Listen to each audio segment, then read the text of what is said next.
S tem programom Čas odločitve nagovarjamo 99% vseh ljudi.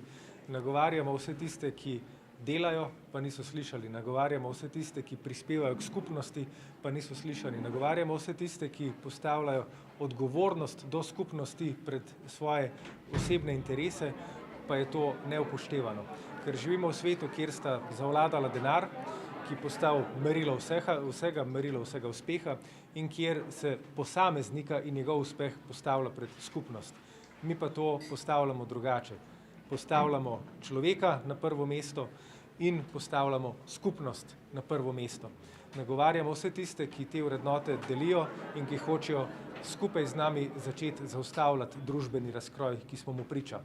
Čas odločitve govori o tem, da lahko izbiramo na volitvah, a bomo šli po poti razkroja in najverjetneje še tiranije na koncu naprej, ali pa bomo začeli graditi skupnost nazaj. In mi smo tukaj zato, da kličemo vse tiste, ki želijo več skupnosti, več skupnega, več sodelovanja, več miru. To so ljudje, ki jih mi nagovarjamo.